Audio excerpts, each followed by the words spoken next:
Thank you for joining us tonight on Black Investments Matter. I'm Antoine Anderson, and today it's all about Black-owned institutions for banking within the African American community and why you should be putting your money in them. Now, as a matter of course, we are not choosing any of these banks in any particular order. There is no preferences here. But we are going to make you aware of some key differences between some of the banking institutions that we name here. We're not going to name all 19. I will provide the links here at the end of this video for all 19 banks. And your job or your homework is to research each one of these banks' about pages and see which institution is going to be good for you. The first one on the list, obviously, is going to be the largest one, the most recognized bank, and that's OneUnited. OneUnited Bank has a few brick and mortar locations in Massachusetts, California, and Florida, but by far they have the largest footprint of ATMs throughout the country. That, along with online banking, would probably make this your top 10 bank anyway. Now, in regards to being able to pull cash out of the bank for your daily needs, OneUnited Bank offers surcharge-free ATM. So meaning you're not going to pay that $2.50, $5 fee to withdraw your own money. Now, it's been a while since I pulled any money out of an ATM, so I don't know what those fees are now traditionally, but when I last did pull money out, it had gotten up to about $3.50 per transaction, and that's just not going to cut it for me. So keep those kind of things in mind when you're choosing your bank.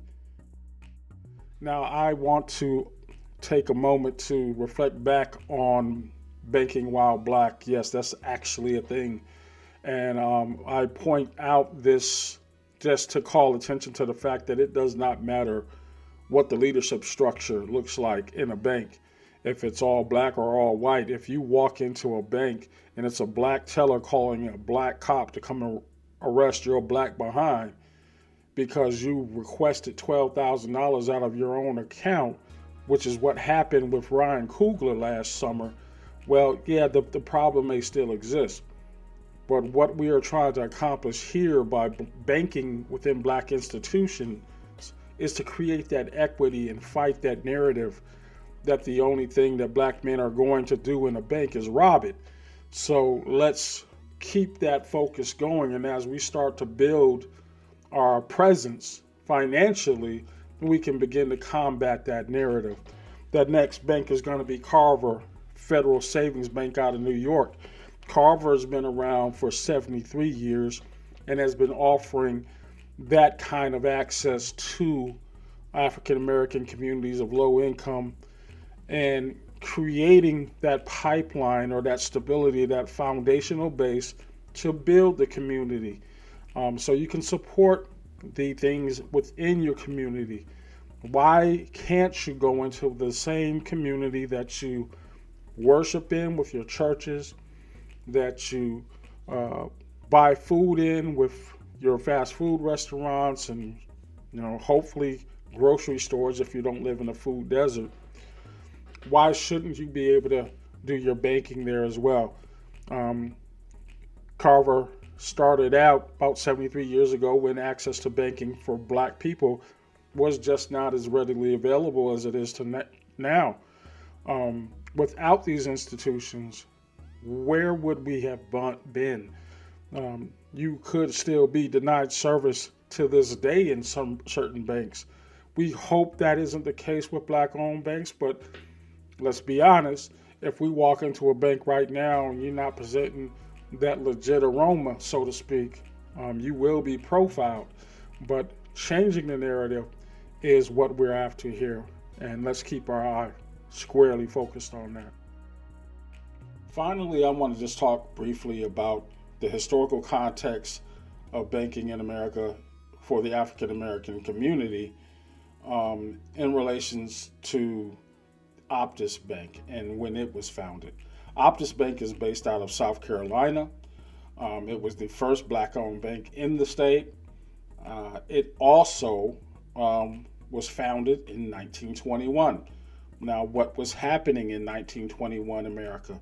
Well, we had Rosewood Massacre. That town was destroyed.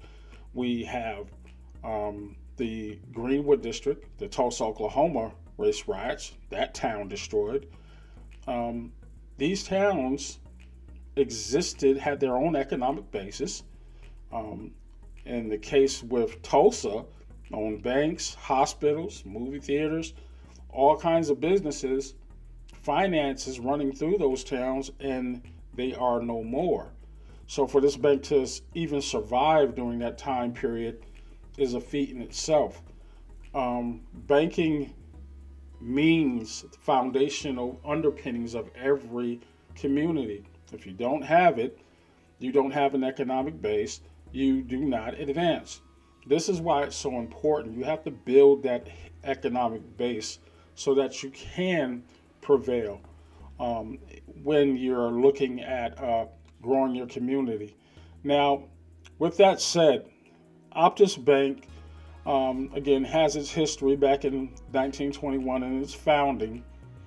We need to focus on putting these banks on a pedestal, so to speak.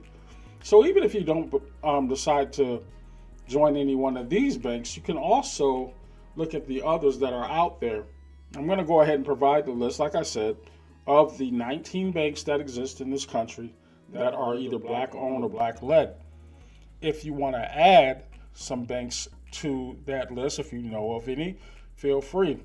Any questions? Feel free to ask them.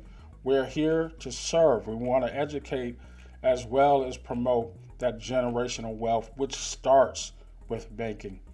I want to thank you for joining us, and I want you to say to yourself that you'll at least try to open up an account with one of these banks. Thank you guys, and I will talk to you very, very soon.